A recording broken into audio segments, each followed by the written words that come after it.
Why does Mercutio wish for a plague on both your houses? Let's start with number one.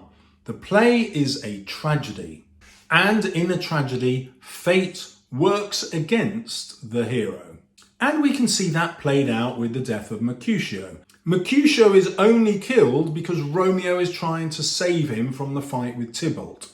That is an ironic twist of fate. When Mercutio wishes a plague on both the houses, this leads to another ironic twist of fate, because Father John, who's been given the letter to Romeo by the Friar Lawrence, to tell Romeo about Juliet drinking this potion that will make her sleep for 42 hours so she's not really dead, that letter doesn't get delivered because poor old Friar John is visiting sick people in a house which is suspected of having the plague. And Friar John is not allowed out until the plague has taken its course and there are survivors or everyone's dead. Brutal. You think coronavirus is tough. So, Friar John survives but hasn't delivered the letter. But now we can go a little deeper as well, because Mercutio is blaming the Capulets and the Montagues for his death.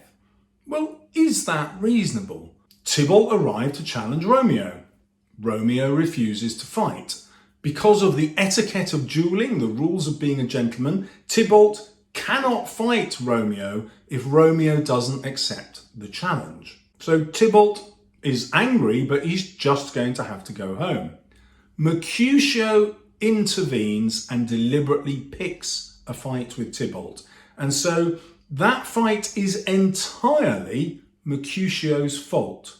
He's misread Tybalt. He feels he can easily defeat him and that Tybalt will continue to behave honourably. Well, he's right about the first part, but wrong about the second. Tybalt behaves dishonourably and stabs Mercutio while he's under Romeo's arm.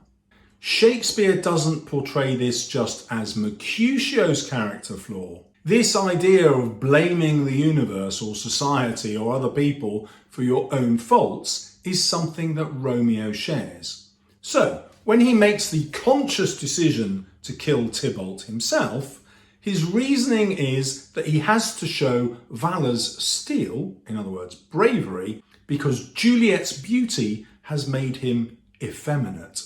So, first, he blames Juliet for making him a pacifist, refusing to fight.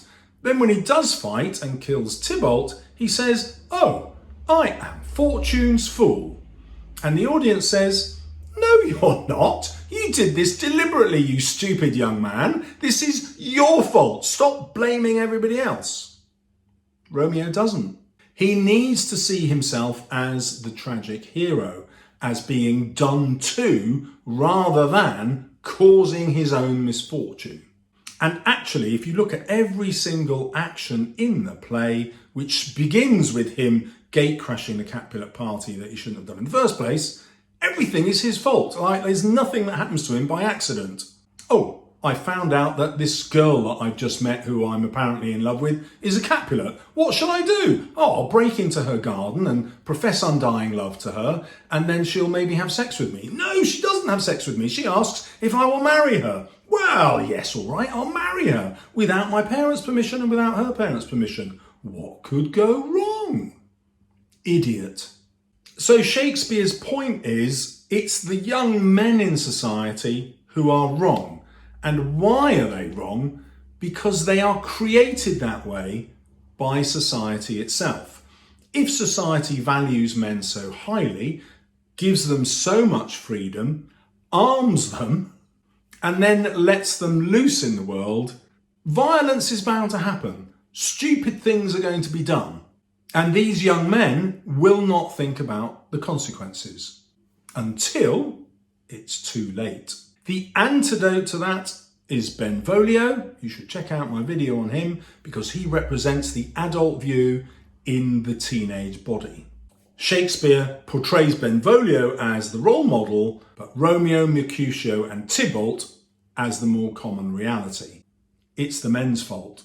And if you'd like any more of that, you know where to go, or click on the next videos, which are totally free. But you can't write notes all over a video.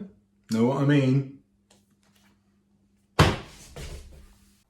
Or check out one of the totally free and incidentally pretty damn good videos appearing here. See you soon on my channel.